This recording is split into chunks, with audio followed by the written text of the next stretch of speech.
The first time Erwin Dalton heard the broken words, he was checking the rabbit snares near the edge of his property, where the forest grew thick and the morning mist clung to the underbrush like a living thing. He froze when he heard the voice, rough and hesitant, struggling through syllables that seemed to fight against the speaker's mouth, and his hand went instinctively to the knife at his belt before he realized the words were not a threat but a plea.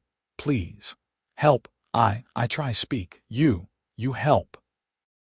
He turned slowly, every muscle in his body tense, and saw her standing at the tree line. She was an orc, unmistakably so, with skin the color of spring moss and small tusks that protruded from her lower jaw, curving upward in a way that made her look both fierce and strangely vulnerable. Her dark hair was braided in a thick plait that fell over one broad shoulder, and her eyes, a warm amber color, watched him with a mixture of hope and fear that made something in his chest tighten unexpectedly. "You are injured," he said, noting the way she held one arm against her ribs and the dark stain on the leather of her tunic. He did not reach for his knife again, though years of serving in the border wars had taught him to view orcs as enemies. Something about her stance, the way she stood as if ready to flee at any moment, told him she was no raider. Yes, arrow, 3-day past. She gestured to her side, and he could see now how pale her green skin looked, how she swayed slightly where she stood. Clan say I weak, I leave. I try find safe.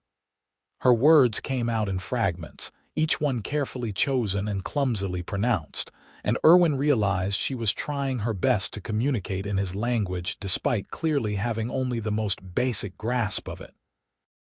The effort she was putting into each syllable, the concentration visible in her furrowed brow, touched something in him he had thought long dead after the war. "Come," he said, keeping his voice gentle and gesturing toward his cabin, which stood in a clearing about 50 yards behind him. "I can help you. Medicine. Food."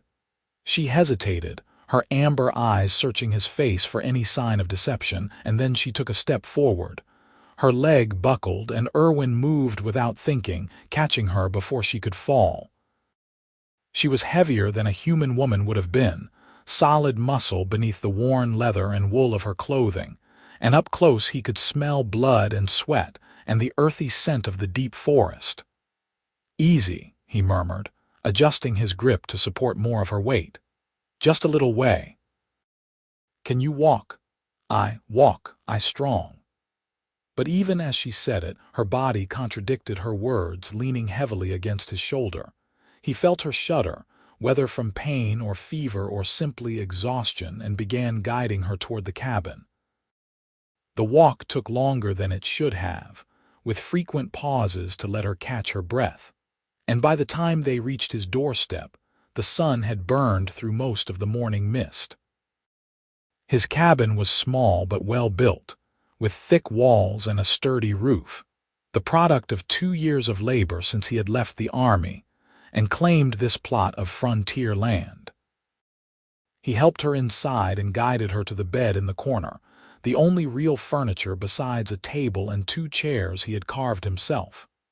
"Sit," he said, and she obeyed, sinking onto the mattress with a soft groan.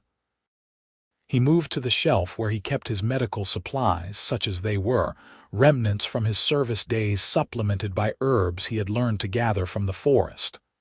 "I need to see the wound. May I?" She looked at him for a long moment, then nodded slowly. "You, kind. Why kind?" "Human hate orc." "Not all humans," Erwin said, though he knew her words held truth. He had seen what happened to orcs who fell into human hands during the war, and he had seen what orcs did to captured humans. The cycle of violence seemed endless, fueled by generations of hatred and fear. "And you came asking for help. That takes courage." He helped her remove the leather tunic, trying to maintain clinical detachment as more of her green skin was revealed.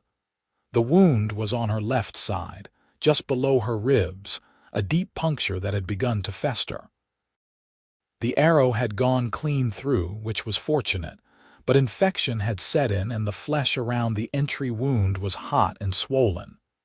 "This will hurt," he warned, reaching for the bottle of strong spirits he kept for both drinking and disinfecting.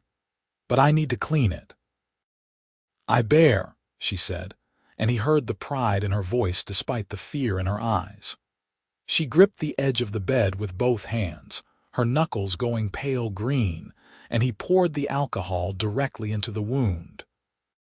She made a sound between a gasp and a growl, her whole body going rigid, but she did not cry out or pull away. Erwin worked quickly, cleaning the wound as thoroughly as he could before applying a poultice of mashed herbs that would draw out the infection. He bound it with clean linen, wrapping the bandage around her torso, and tried not to notice the lean strength of her body or the way she watched him with those expressive amber eyes. "Done," he said, stepping back. "You need rest now, and food when you wake. When did you last eat?" "Today." "Maybe more." She lay back on the bed, her eyes already starting to close. "You name, Erwin Dalton. Grata, my name Grata." She struggled to keep her eyes open to form the next words. "Thank you, Erwin, you good man." Then sleep claimed her, and Erwin stood watching her for longer than he should have before finally turning away to begin preparing a broth she could eat when she woke. As he worked, chopping vegetables and setting them to simmer over the fire, he found himself thinking about the way she had struggled to express her gratitude, the careful selection of each word, and something warm and unexpected stirred in his chest. The afternoon passed into evening, and Grata slept through it all, her breathing deep and steady, occasionally broken by a soft moan when she shifted position. Erwin went about his usual tasks, feeding the chickens and checking the garden and splitting firewood for the coming night, but his attention kept returning to the cabin and the wounded orc woman sleeping in his bed. He had put himself on the floor with a blanket, which was uncomfortable but manageable, and as the light failed and he lit the oil lamp, he found himself sitting at the table, watching her sleep and wondering what strange turn of fate had brought her to his doorstep. She woke near midnight, disoriented and reaching for a weapon that was not there, and he spoke quietly from his position on the floor to avoid startling her. "You are safe. In my cabin, remember?" She relaxed slightly, her hand dropping back to the bed. "Erwin." "Yes, I remember." Her voice was hoarse, rough with thirst. "Water." He brought her a cup, helping her sit up enough to drink without spilling. She drank greedily, draining the cup and accepting a second one with a nod of thanks. The fever had broken while she slept, he noted with relief, and some of the color had returned to her skin. "Hungry?" he asked, and she nodded. He ladled broth into a bowl and brought it to her, along with a chunk of bread.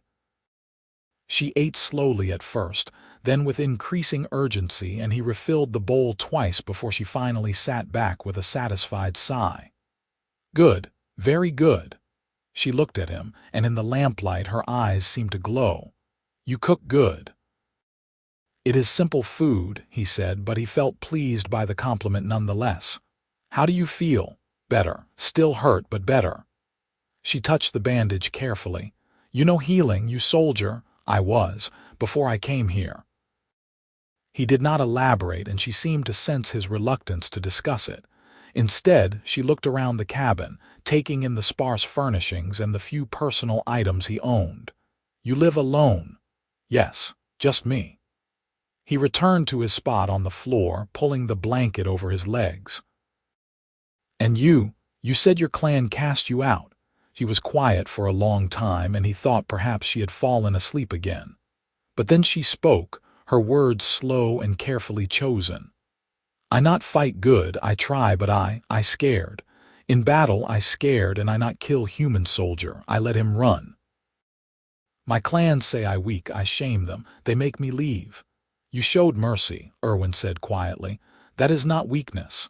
Orc think different. Orcs say mercy for weak, for coward. She looked down at her hands, large and calloused from years of hard work. Maybe they right, maybe I coward. You walked for days with an infected wound, seeking help from humans who would likely kill you on sight. That does not sound like cowardice to me. She looked up at him, surprise and something else in her expression. You really think so? I do. They fell silent, and eventually Grata lay back down and sleep claimed her once more. Erwin lay on the floor, staring at the ceiling beams in the darkness, and wondered what he was going to do. He could not simply turn her out once she was healed. She had nowhere to go, no clan to return to. But neither could he keep her here indefinitely without drawing attention from his neighbors, few and far between though they were. The frontier was more tolerant than the interior kingdoms, but there were still limits to what would be accepted. He would think about it in the morning, he decided. For now, she needed to rest and heal, and he needed sleep himself. Tomorrow would bring its own challenges. The days that followed fell into a rhythm. Grata's wound healed slowly but steadily under Erwin's care, and she began to help with small tasks around the cabin despite his protests. She would sit at the table and mend his clothes, her large fingers surprisingly deft with needle and thread, or she would peel vegetables for their meals, working carefully to compensate for her limited command of his language. Each day her human words improved, though she still struggled with complex sentences, and often resorted to simple phrases accompanied by gestures. Erwin found himself becoming attuned to her way of speaking, learning to understand not just her words but the meaning behind them, the emotions she could not quite express in this foreign tongue. "Why you help me?" she asked one morning about a week after her arrival as they worked together in the garden. The question seemed to have been weighing on her mind. "I orc, you human, should be enemy." Erwin paused in his weeding, considering how to answer. "During the war I saw what hatred does. It makes people into monsters on both sides. When the war ended and I came here, I decided I would not be ruled by hate anymore.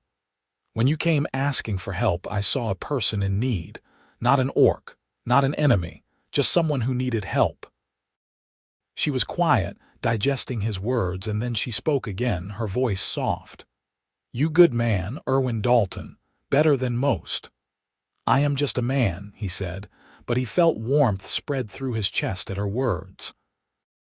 As the second week began, Grata was moving with much more ease, the wound reduced to a tender scar that she touched sometimes when she thought he was not looking. She had begun to take on more of the household tasks, insisting on doing her share, and Erwin found he enjoyed her presence in ways that both comforted and troubled him. She was easy to be around, despite the language barrier, and her quiet competence as she worked reminded him that he had been lonely out here, even if he had not wanted to admit it to himself.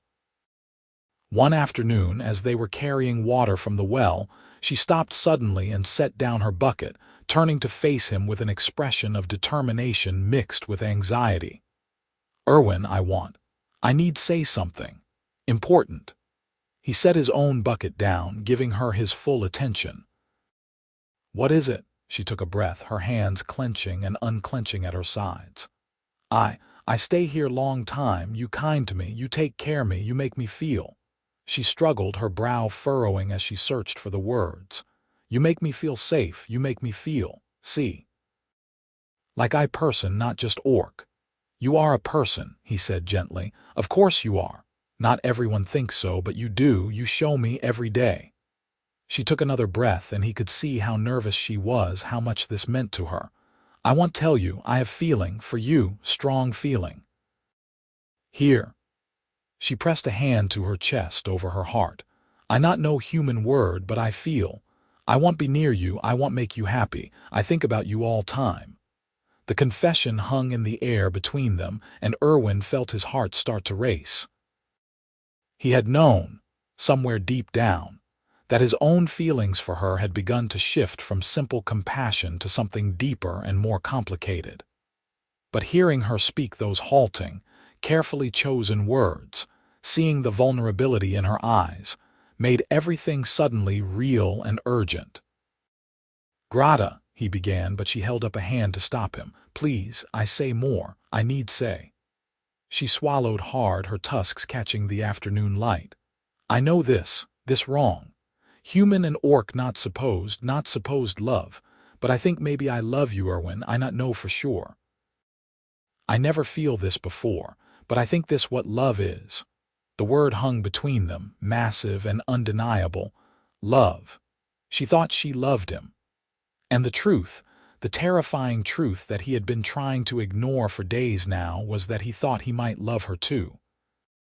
"It is not wrong," he said quietly, stepping closer to her. "Who says it is wrong? People who hate for the sake of hating. People who cannot see past old wars and old grudges. Everyone say it wrong," she whispered. "Both human and orc. Then everyone is wrong." He reached out slowly, giving her time to pull away, and took her hand in his. Her skin was warm, her palm calloused from work, and her fingers wrapped around his with surprising gentleness. "I have feelings for you too, Grata. I did not want to admit it because I know how difficult it would make things, but I cannot deny it anymore. When you are near, I am happy. When you smile, I feel like the sun has come out. When I hear you struggle to find the words to tell me something, I want to help you find them, to understand everything you want to say." Tears welled in her amber eyes, and one spilled over to track down her green cheek. "Really? You really feel this?" "Really," he said, and he drew her closer, his free hand coming up to cup her face. She leaned into his touch, her eyes fluttering closed, and when he kissed her, it felt like the most natural thing in the world. Her tusks made it slightly awkward at first, but they learned the angle quickly, and her lips were soft against his despite their size. She made a small sound in the back of her throat, part surprise and part joy, and her arms came around him with a strength that could have crushed him if she wanted. But she held him gently, carefully, as if he were something precious and fragile. When they finally broke apart, both breathing hard, Grata was smiling through her tears. "I so happy, I not know I could be this happy." "Neither did I," Erwin admitted, and he kissed her again, shorter this time but no less sweet. "But we need to be careful. If word gets out, there will be trouble. People will not understand. I know, I be careful. I stay hidden when people come."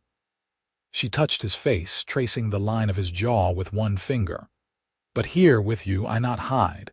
Here I can be just Grata and you just Erwin, and we just two people who love." The word was easier the second time, and he smiled at her, his heart feeling too large for his chest. "Yes, just two people who love." They spent the rest of that day in a kind of joyful daze, touching each other constantly, small gestures of affection that felt both new and familiar. Grata would reach for his hand as they worked, or brush against his shoulder as she passed him, and each touch sent warmth flooding through him. When evening came and they prepared their simple meal together, moving around the cabin in easy tandem, Erwin thought that this was what happiness felt like, domestic and quiet and profound. That night, Grata did not sleep in the bed while he took the floor. Instead, they lay together, her head on his chest, his arms around her strong shoulders, and talked in quiet voices about their pasts and their hopes for the future. She told him about growing up in her clan, about feeling different from the other young orcs, too gentle for the warrior culture that prized strength and ruthlessness above all else. He told her about the war, about the things he had seen and done that still haunted his dreams, about coming to this frontier land to start over and find peace. "I find peace with you," she said, her fingers tracing idle patterns on his chest. "Even when I still learning words, even when I say things wrong, you understand. You try understand. That mean everything. You speak well, he told her, kissing the top of her head. You are learning quickly. Your accent is charming. She made a sound that was half laugh, half scoff. Charming. That nice way say bad. No, I mean it. When you speak, I want to listen. Every word matters because you choose them so carefully. She lifted her head to look at him, her amber eyes searching his face. You really think so? I really think so. She kissed him then, and the kiss deepened into something more, a natural progression of the feelings that had been building between them. They made love slowly, carefully, learning each other's bodies with patience and tenderness, and afterward Grata cried again, but this time from happiness so pure it had to overflow somehow. I never think I have this, she whispered against his shoulder. I think I always alone, but you here. You love me. I do love you, Erwin said, and saying it aloud made it more real, more true. I love you, Grata. She fell asleep in his arms, and he lay awake for a long time, listening to her breathe, feeling the weight of her against him, and wondering how he was going to protect this fragile happiness they had found. The answer came sooner than he expected, and in a form he had dreaded. 3 days after their confession, Erwin was working in the far field when he heard voices coming from the direction of the cabin. Male voices, human, speaking in the rough accents of the frontier settlers.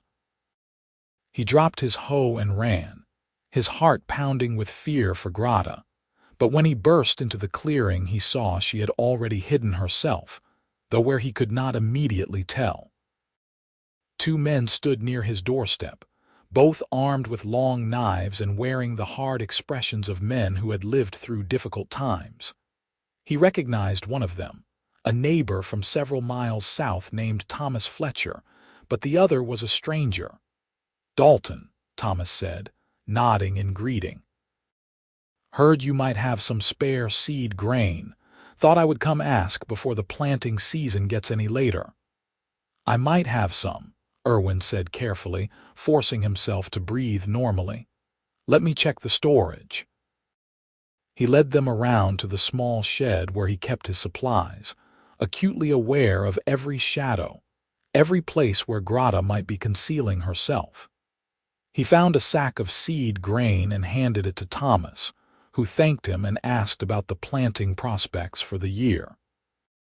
They talked for several minutes, the conversation innocuous enough, but Erwin felt sweat beading on his brow that had nothing to do with the afternoon heat. The stranger was looking around with narrowed eyes, and finally he spoke.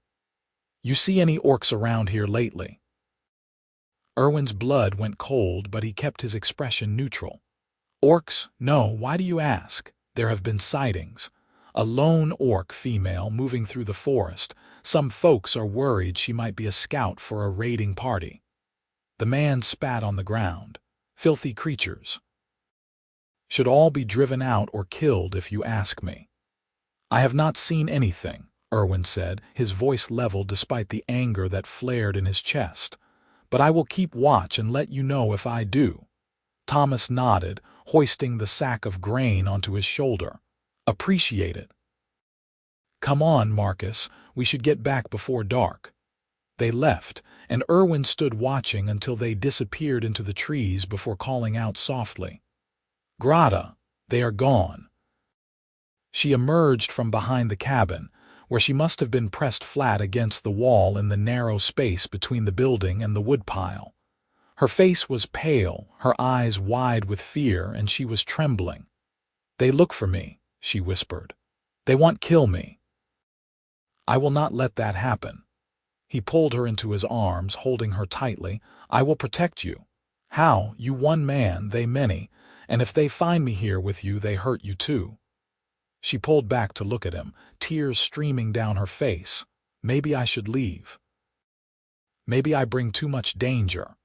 No, the word came out fierce, more forceful than he intended. No, you are not leaving. We will figure this out, together. But even as he said it, he knew the situation had become more complicated. If people were actively searching for her, It was only a matter of time before someone found evidence of her presence. He needed to think, to plan, to find a way to keep her safe without leaving or putting both their lives at risk.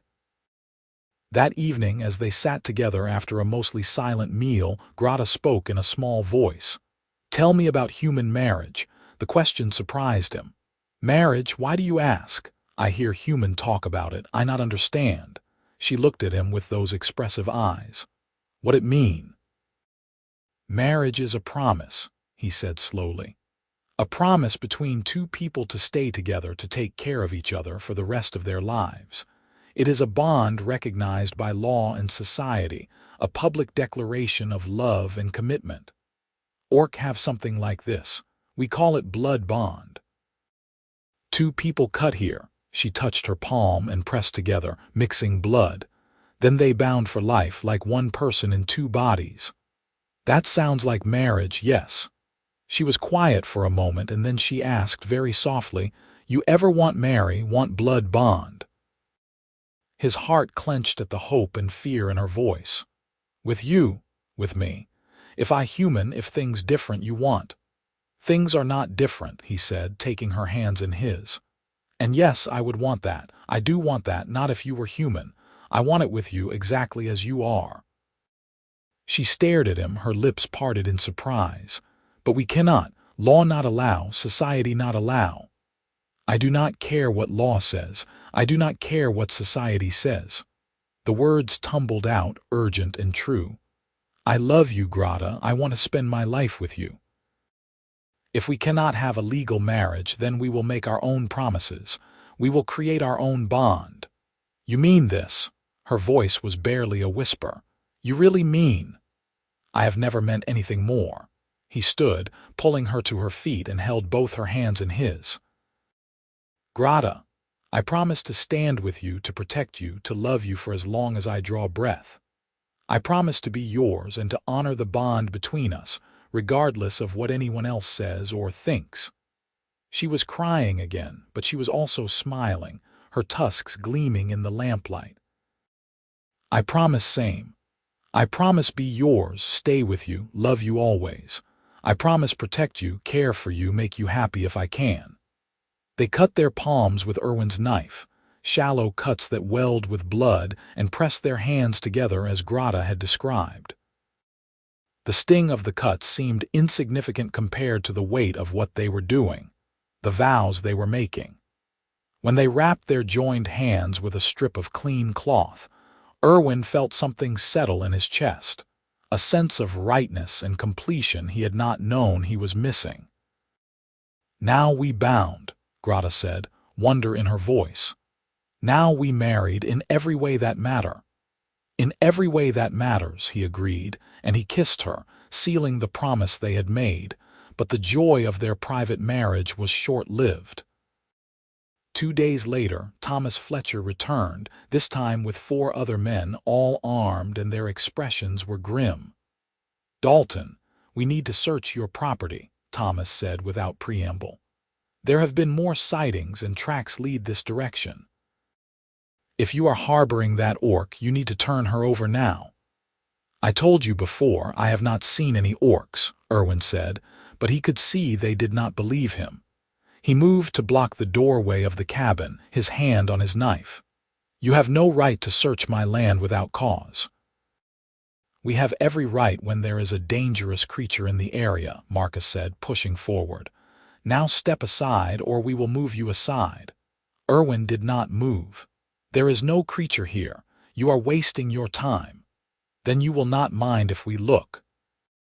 The standoff lasted for several heartbeats, and then everything happened at once. Grata appeared in the doorway behind him, stepping out into the open with her head held high. She had been hiding in the root cellar beneath the cabin, but she must have heard the confrontation and decided to reveal herself rather than let Erwin fight alone. "I hear," she said, her voice steady despite the fear Erwin could see in her eyes. "I the orc you look for, but I not dangerous. I not hurt anyone." The men reacted with a mixture of shock and aggression, weapons coming up, voices raised in alarm and anger. Erwin moved to stand in front of Grata, his own knife drawn and his voice cut through the chaos. She is under my protection. If you want to harm her, you will have to go through me.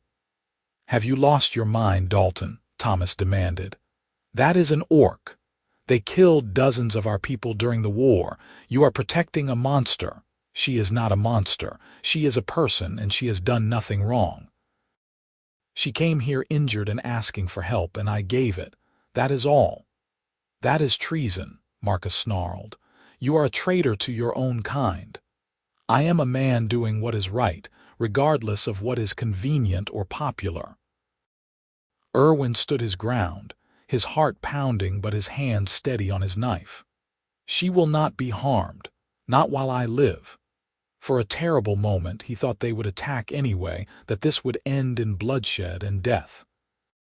But then another voice spoke from behind the group of men, a voice rough with age but carrying authority. What is all this commotion? An older man pushed through the group, leaning on a walking stick and squinting at the scene before him.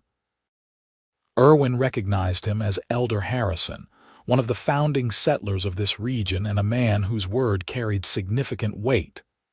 Elder Harrison, Thomas said quickly. This man is harboring an orc. We came to apprehend it, and he is refusing to cooperate. Elder Harrison looked at Erwin, then at Grata, his shrewd eyes taking in the scene. Is this true, Dalton? You have been sheltering this orc. Yes, sir, Erwin said, not bothering to lie. She came to me injured and seeking help. I am a veteran, as you know. I served my time in the war. But I also learned that not every orc is an enemy, just as not every human is a friend. She has been here for weeks now, and she has done nothing but help with the work and keep to herself. She is still an orc, Marcus said, still dangerous. Is she? Elder Harrison stepped closer, studying Grata with an intensity that made her shift uncomfortably. You there, orc girl, what is your name? Grata, sir, she said, her words careful but clear. I not mean harm, I just want live in peace. Your human is quite good for someone of your kind. Where did you learn it? Erwin teach me. He patient kind. He helped me learn. Elder Harrison looked between them again, and Erwin saw understanding dawn in the old man's eyes. I see. And tell me, Dalton, is this simply a matter of charity on your part, or is there more to this situation? Erwin met his gaze steadily. There is more. I love her, and she loves me. We have made promises to each other. A murmur of shock and disgust went through the group of men, but Elder Harrison held up a hand for silence. He was quiet for a long moment, and then he sighed heavily. This is a complicated situation. On one hand, harboring an orc is technically illegal under frontier law. On the other hand, you are a free man on your own land, and you have the right to offer shelter to anyone you choose. He looked at the other men. Unless she has actually committed a crime, we have no real grounds to remove her by force. But sir, Thomas started to protest, but Elder Harrison cut him off. I am not finished. However, Dalton, you must understand that this will cause problems. People will not accept this easily. There will be consequences. I understand, Erwin said, and I accept them. Very well. Then my ruling is this. The orc may stay, but you are both responsible for her behavior. If she causes any trouble, any harm to anyone, the consequences will fall on both of you. And you would be wise to keep a low profile. Do not flaunt this situation. Do not give people more reason to be angry. It was not a perfect solution, but it was better than Erwin had hoped for. He nodded slowly. Thank you, Elder Harrison. We will abide by those terms. The old man turned to leave, then paused and looked back. For what it is worth, I saw enough of the war to know that hatred breeds hatred. If you two have found something different, something better, then perhaps there is hope for the rest of us. But be careful. Not everyone is as understanding as I am trying to be. The group departed, though Marcus and several others cast dark looks back at the cabin. When they were finally gone, Grata sagged against Erwin, her strength seeming to leave her all at once. "That was close," she whispered. "Too close. But we survived. We are still together." He held her tightly, feeling her heart racing against his chest. "Elder Harrison gave us a chance. We need to make the most of it. People still hate me, hate us. I know, but some will come around in time.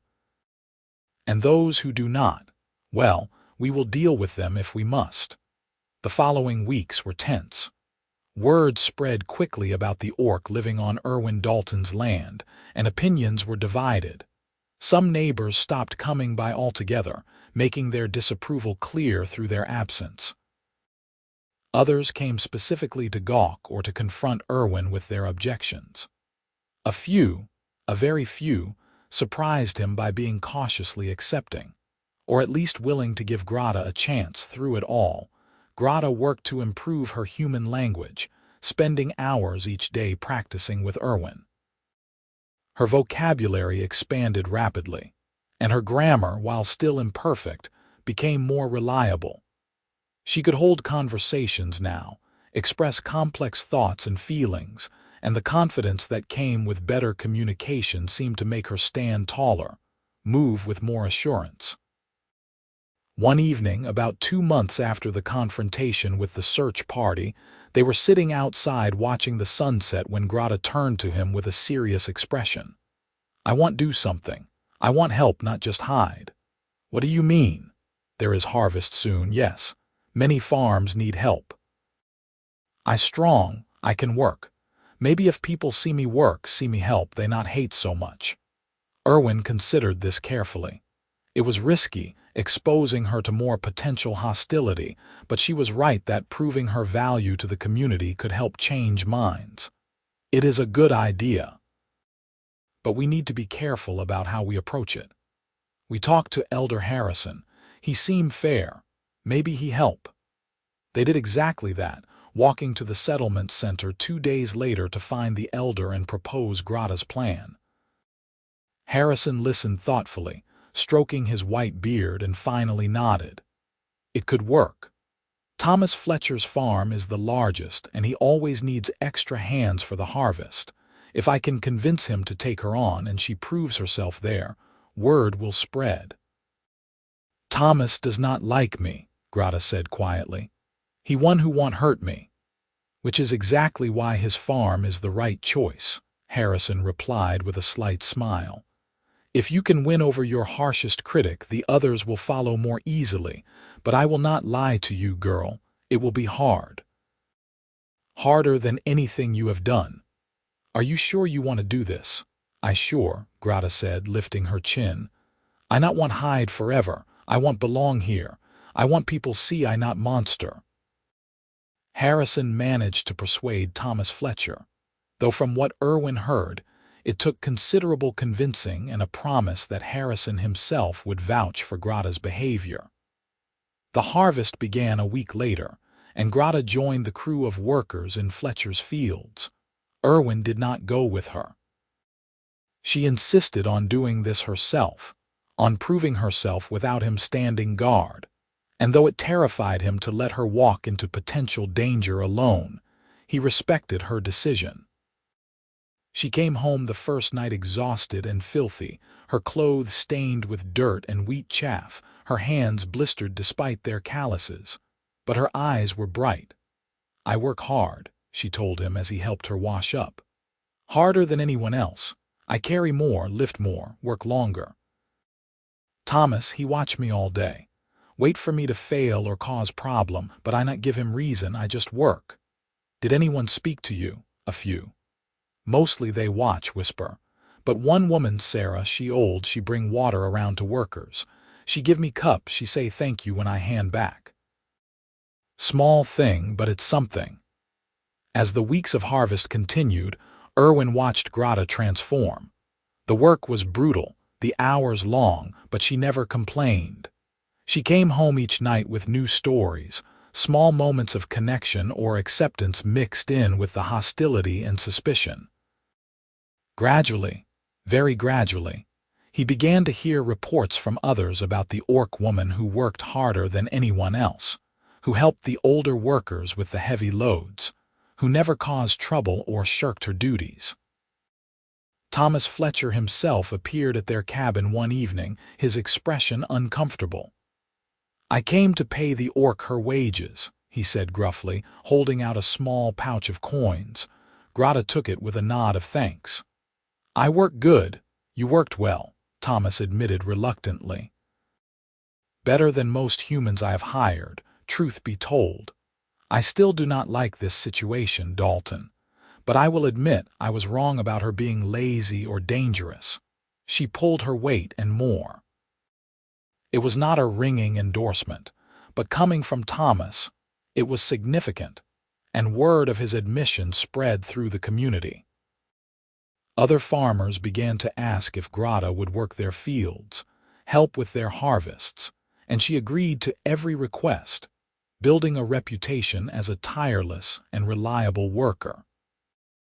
As autumn deepened and the harvest season ended, Erwin noticed a change in how people treated them when they went to the settlement center for supplies. The hostility was still there in some faces, but others nodded in greeting, and a few even stopped to exchange words. Grata's language skills had improved to the point where she could engage in real conversation, and her natural warmth and humor, no longer hidden behind the frustration of being unable to communicate, began to win people over. One day, as they were loading supplies into their cart, Sarah, the elderly woman who had first shown Grata kindness, approached with a smile. "I wanted to thank you, dear," she said to Grata. "My grandson told me how you helped him when he hurt his ankle in the field, carried him all the way back to the barn. That was very kind of you." "Was right thing to do," Grata said, ducking her head slightly. "I just glad I there to help. Well, I appreciate it. And I wanted you to know, there are more folks than you might think who are glad you are here. You are a good person, orc or not." The encounter left Grata glowing with pleasure, and that evening as they prepared dinner together she could not stop smiling. "I belong here now," she said wonderingly. "People accept me, not everyone but some, enough." "You earned it," Erwin told her, pulling her into his arms. "You worked hard and proved yourself. I am proud of you." "Could not do without you," she said, kissing him softly. "You give me courage. You make me believe I can do this." As winter approached, they settled into a comfortable routine. Grata helped Erwin with the daily work of maintaining the homestead, and they spent the long evenings by the fire, talking and reading and planning for the future. She had become an integral part of his life, and he could not imagine going back to the solitary existence he had led before she arrived. One night, as snow fell softly outside and the fire crackled in the hearth, Grata set down the sock she was mending and looked at him with an expression he could not quite read. "What is it?" he asked. "I thinking about future, about us." She hesitated, then continued. "You want children, someday?" The question took him by surprise, but he considered it seriously. "I have thought about it, yes, but I do not know if it is possible between human and orc. It possible. Rare, but possible. I hear stories of mixed children. They usually have hard life, not accepted by either humans or orcs, but they can be born." She looked down at her hands. "I want your child, Erwin. I want family with you, but only if you want to." He moved to kneel before her, taking her hands in his. "I want that. I want everything with you, Grata. A family, a life, growing old together, all of it." She smiled through sudden tears. "Then maybe we try. Maybe we see what future brings." "Yes," he said simply, and kissed her, feeling hope and joy and love swelling in his chest until he thought he might burst with it. The winter passed peacefully, the snow insulating them from the outside world and giving them time to simply be together. When spring came and the thaw began, Grata started showing signs of pregnancy. They were both nervous and excited, unsure what to expect but determined to face it together. Elder Harrison, when they told him the news, actually smiled. "Well, this will certainly be interesting. I do not think we have ever had a mixed child born in this settlement. You two are full of surprises." "Will people be angry?" Grata asked, her hand protectively over her still flat stomach. "Some will be, but others will be curious or supportive. You have made friends here, Grata." "More than you realize. And a baby, well, babies have a way of softening even the hardest hearts." He was right. As word spread of Grata's pregnancy, reactions were mixed but not as negative as Erwin had feared. Some people, particularly the women who had worked with Grata during harvest, stopped by to offer advice and supplies. Others kept their distance, disapproval clear in their silence, but there were no threats or confrontations. The pregnancy progressed smoothly, and Grata bloomed with health and happiness. She continued to work as long as she was able, helping Erwin with the spring planting and the daily chores, and her confidence in her place in the community grew stronger with each passing day. One afternoon in late spring, she was working in the garden when a young boy came running up the path, out of breath and clearly panicked. "Please, you have to come.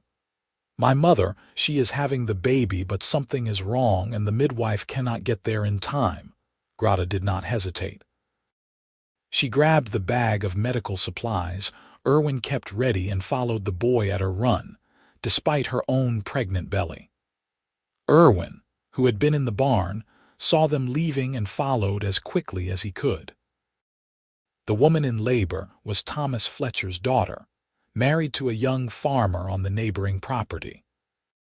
When Grata burst into the house, the scene was chaotic, the young woman screaming in pain while her husband paced frantically, and her father tried to offer comfort he clearly did not know how to give. "Let me see," Grata said calmly, washing her hands and moving to the bedside.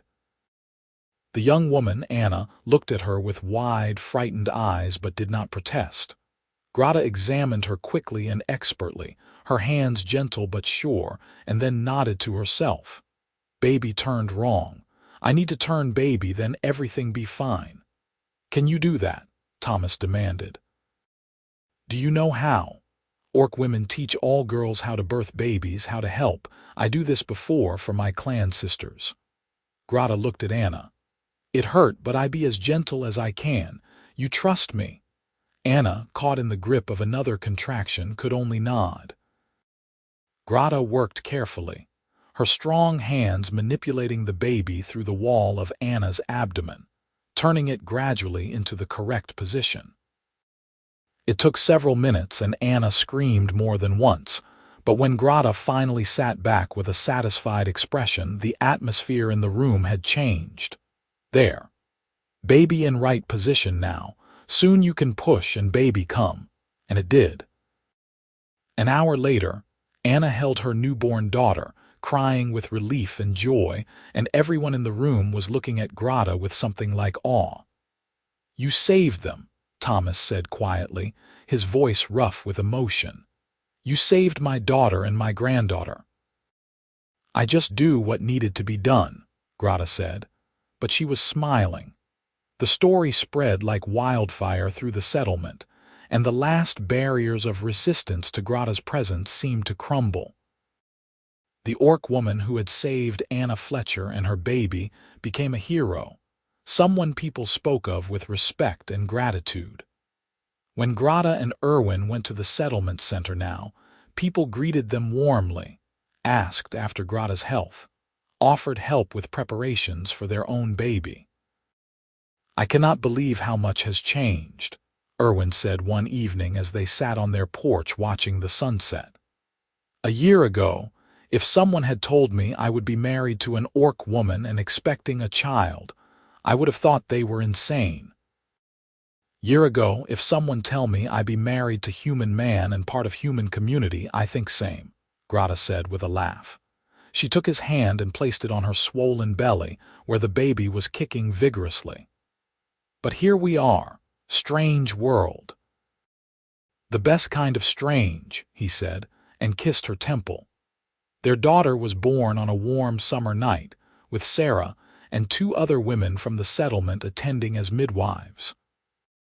The labor was long and difficult, and Erwin paced outside the cabin like a caged animal until finally he heard the thin, reedy wail of a newborn. When he was allowed back inside, he found Grata propped up in bed, exhausted but radiant, holding a tiny bundle. The baby had skin that was lighter than Grata's but still faintly greenish, and when she opened her eyes, they were a warm brown color that came from neither parent, but was beautiful nonetheless. Small nubs that might someday be tusks were visible in her mouth, but her features were otherwise quite human. "She perfect," Grata whispered, tears streaming down her face. "Our daughter, our perfect daughter." "She is," Erwin agreed, sitting beside them and wrapping his arms around his family. "What should we name her?" They had discussed names throughout the pregnancy but had not settled on one. Now, looking at their daughter, Grata spoke with certainty. "Hope. We name her Hope, because she is hope for future, hope for peace between our peoples." "Hope Dalton," Erwin said, testing how it sounded. "I like it. Hope Dalton, welcome to the world." The baby's arrival was celebrated throughout the settlement. People came bearing gifts, food, clothes, blankets, and toys. Even Thomas Fletcher, who had once wanted to kill Grata on sight, brought a hand-carved wooden cradle and gruffly congratulated them. "Never thought I would see the day," he admitted. "But maybe, just maybe, there is hope for us all yet." As the seasons turned and Hope grew from a tiny infant into a curious, active toddler, Erwin and Grata's life settled into a rhythm of work and family and community. Hope was adored by everyone who met her, her mixed heritage making her unique but not unwelcome. She learned to speak both human common and the little bits of Orcish that Grata taught her, and her personality was a blend of her parents' best qualities, warm and kind like Erwin and strong and determined like Grata. Other changes came too. A few more orcs, hearing stories of the settlement where one of their kind had found acceptance, came seeking refuge. Most were cast-outs like Grata had been, too gentle or too different to fit in their warrior clans. Erwin and Grata helped them find places in the community, vouching for them and helping them learn the language and the customs. Slowly, very slowly, the settlement became known as a place of tolerance, where humans and orcs could coexist peacefully. Not everyone was happy with these changes. There were still those who viewed orcs as monsters, who wanted to maintain the old hatreds and the old ways. But they were increasingly in the minority, their voices drowned out by the chorus of those who had learned, through Grata's example, and through the examples of the other peaceful orcs, that the old prejudices were built on fear and ignorance rather than truth. 5 years after Hope's birth, a delegation arrived from one of the interior kingdoms, officials who had heard reports of the strange settlement where humans and orcs lived side by side. They came with skepticism and suspicion, expecting to find chaos or danger, but what they found instead was a thriving community where cooperation and mutual respect had created something stronger than either group could have built alone. Elder Harrison took great pleasure in showing them around, introducing them to Grata and other orcs who had become valued members of the community. The officials met Anna Fletcher, who brought her now 5-year-old daughter to demonstrate how the child had been saved by an orc midwife. They met farmers who swore by the work ethic and strength of their orc laborers. They met the teacher who had started giving lessons in both human and orcish languages, so the children could communicate across the species barrier. And they met Erwin and Grata, whose love story had started it all, and little Hope, who played with both human and orc children without seeing any difference between them. "This is remarkable," one of the officials admitted. I would not have believed it possible. Perhaps there are lessons here that could be applied elsewhere. Perhaps there are, Elder Harrison agreed, but it starts with individuals being willing to see past old hatreds and old fears. It starts with people like Erwin Dalton, who chose compassion over prejudice, and Grata, who had the courage to believe she could find acceptance among former enemies. That evening, after the officials had departed and the excitement had died down, Erwin and Grata sat on their porch as they often did, watching Hope play in the yard with a mixture of human and orc children who had gathered after dinner. The sounds of laughter and cheerful shouts filled the air, a sound that had become common enough to be almost unremarkable, but which never failed to make Erwin feel grateful for the life they had built. "I remember when you first came," he said quietly. "You could barely speak human words. You were so scared and injured and alone. If someone had told me then that 5 years later we would have all this, I am not sure I would have believed them." "I remember too," Grata said, taking his hand. "I remember thinking you were kind human, but still human, still enemy. I not dare to hope you could love someone like me, but you did. You loved me when I could not even tell you properly how I felt. You understood every word I tried to say, even when the words came out wrong. I understood because I wanted to understand. Because even then I think I knew you were special."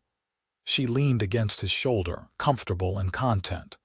"We make good life, you and me, better than I ever dreamed possible. We did, and we will keep making it better day by day."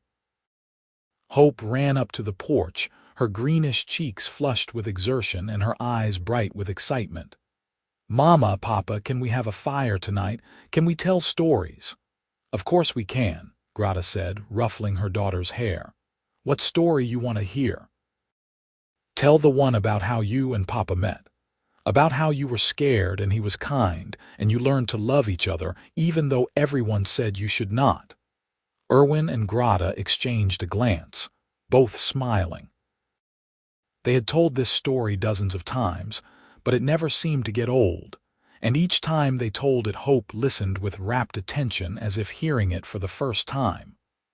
"All right," Erwin said. "Go gather the other children and we will have a fire and tell stories." Hope ran off, shouting for her friends, and Grata turned to Erwin with a soft smile. She never get tired of hearing it, because it is a good story, a true story about how love can overcome hatred, how understanding can bridge any divide. "It our story," Grata said, "and I glad every day that it have happy ending." They built a fire in the yard as the sun set, and the children gathered around, sitting on logs and blankets, their faces illuminated by the flickering flames. Human children and orc children sat side by side, mixed children like Hope scattered among them, all waiting eagerly for the story to begin. Erwin and Grata told it together, trading off sections, their voices weaving the tale of the wounded orc girl who stumbled out of the forest seeking help, and the lonely human veteran who chose compassion over fear. They told of the slow building of trust, the struggle to communicate across the language barrier, the danger they faced from those who could not accept their bond. They told of Grata's confession, spoken in halting, carefully chosen words, and how Erwin had understood every one of them because he had learned to listen not just to the words but to the heart behind them. The children listened with wide eyes and occasional gasps, and when the story reached its conclusion with the birth of hope and the slow transformation of the community, they erupted in applause. "I want to find love like that," one of the older human girls sighed. "So romantic." "I want to be brave like Grata," a young orc boy added. "To not let fear stop me." "You can be," Grata told them. "Anyone can be brave. Anyone can choose to see past difference and find what makes us same. That what Erwin teach me, that what I try to teach you all." As the fire burned down and parents came to collect their children, Erwin watched his wife with something like reverence. She had grown so much from that frightened, injured girl who had appeared at the edge of his property. She was confident now, respected and loved, a pillar of the community and a mother who raised their daughter with wisdom and grace. And she was his, bound to him by promises made in blood and love, by years of shared life and shared struggles, by the unshakable certainty that they belonged together. Later, when Hope was asleep in her bed and the cabin was quiet, Erwin and Grata lay together in the darkness, her head on his chest, his hand absently stroking her hair. "You ever regret it?" he asked softly. "Leaving your clan, coming here, all the difficulty we faced?" "Never," she said without hesitation. "I find you here, I find home, I find purpose. How could I regret? I am glad. Because I do not regret a single moment either, even the hard parts, even the scary parts. It was all worth it to have this." "We lucky," she murmured, her voice drowsy. "Lucky to find each other, lucky to find love despite everything against us." "Not luck," Erwin corrected gently. "Choice. We chose each other every day. We chose love over fear, understanding over prejudice, hope over hatred. That was not luck. That was us fighting for what we believed in." She made a soft sound of agreement, her breathing evening out as sleep claimed her. Erwin lay awake a while longer, thinking about the future, about the world Hope would inherit, about the seeds of change they had planted in this small frontier settlement that might someday grow into something larger and more beautiful than he could imagine. He thought about the young orc girl who had struggled to express her feelings in broken human words, and how he had understood every one of them, not because the words were perfect, but because the emotion behind them was clear and true and undeniable. He thought about how love, real love, did not need perfect words or perfect circumstances. It just needed two people willing to try, willing to listen, willing to believe that understanding was possible even when it seemed impossible. And he thought about how, against all odds, they had built something beautiful and lasting, something that would endure long after they were gone, a legacy of love and tolerance and hope. As he finally drifted off to sleep, one arm wrapped protectively around his wife, his last thought was a simple one. They had done it. They had overcome everything the world had thrown at them, and they had created a life together that was rich and full and joyful. The orc girl had tried to confess through broken human words, and he had understood every one of them. And in understanding, they had found love, and in love they had found home. The years continued to pass, gentle and steady, bringing with them the small joys and challenges that make up a life. Hope grew into a strong, intelligent young woman who embodied the best of both her parents' cultures. She became a bridge builder in her own right, using her unique position to foster greater understanding between humans and orcs. More mixed families formed in the settlement as others followed the example Erwin and Grata had set. What had once been seen as impossible or taboo gradually became simply another part of life in the community. Children grew up knowing that love was not limited by species, that family could take many forms, that the old hatreds did not have to be carried forward into the new generation. Erwin and Grata aged together, their hair graying, their bodies moving more slowly, but their love for each other never diminishing. They celebrated 20 years together, then 30, becoming one of the oldest and most respected couples in the settlement. Young people would come to them for advice on relationships, on dealing with prejudice, on how to bridge cultural divides, and they would share their wisdom earned through hard experience. Elder Harrison, before he died in his 90th year, told them that they had accomplished something remarkable, that they had changed not just their own lives, but the entire character of the settlement and the region beyond. "You proved that peace is possible," he said on his deathbed, Grata holding one of his aged hands while Erwin held the other. "You showed us that the choice to understand, to accept, to love is always available, no matter how entrenched the hatred seems. That is a gift beyond measure." When their granddaughter was born, a beautiful child with her grandmother's amber eyes and her grandfather's smile, Erwin held her in his arms and felt the circle complete. From the scared, injured orc girl who had stumbled into his life speaking broken words, to this perfect new life that represented the future they had fought so hard to build, the journey had been long and difficult and absolutely worth every moment. "What should we tell her?" Grata asked, standing beside him as they both gazed at the sleeping infant. "When she's old enough to ask about how the world changed, about why humans and orcs live together here, we will tell her the truth," Erwin said. "That it started with one person choosing kindness over fear. That it continued with two people choosing love despite all the reasons not to. That it grew because others decided that maybe, just maybe, the old ways did not have to be the only ways. We tell her about the broken words," Grata added softly, a smile playing at her lips. "About how you understood everyone." "I did," he said, looking at his wife, his partner, his love, "because I was listening with my heart, not just my ears." They stood together, 3 generations represented in that room and the future stretching out before them full of possibility and hope. The path they had walked had not been easy, but they had walked it together, hand in hand, building something beautiful from the ashes of old conflicts.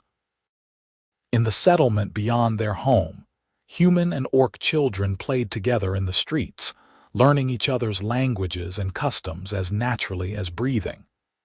Mixed families went about their daily lives without fear or shame. The prejudices that had once seemed insurmountable were fading, replaced by understanding and acceptance earned through years of shared experience.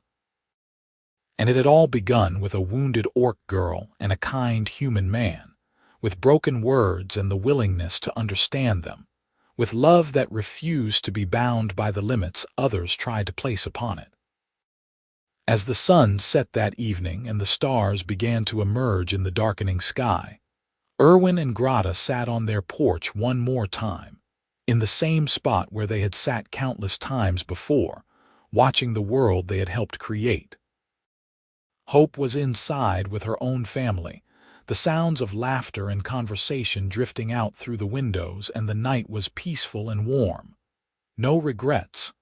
Erwin asked, as he had asked so many times before. "No regrets," Grata confirmed, as she always did. "Only gratitude. For you, for this life, for every moment." "Same," he said simply, and they sat in comfortable silence. 2 people who had learned long ago that sometimes the most important things needed no words at all, that understanding could exist in the quiet spaces between speech, in the gentle touch of hands, in the shared breath of lives intertwined. The orc girl had tried to confess through broken human words, uncertain and afraid but brave enough to try. And the human man had understood every one of them, had heard not just the imperfect language but the perfect emotion beneath it. From that understanding had grown a love that transformed not just 2 lives but an entire community, proving that walls built by hatred could be torn down by compassion, that bridges could be built across any divide if people were willing to meet in the middle.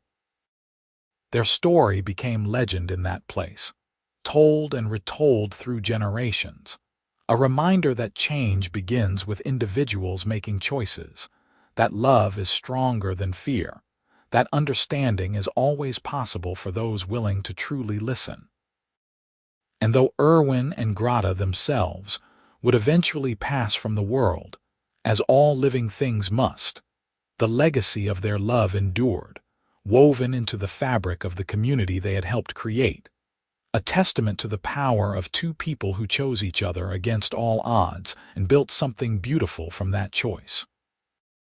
In the end, it was not a story about an orc and a human falling in love despite their differences.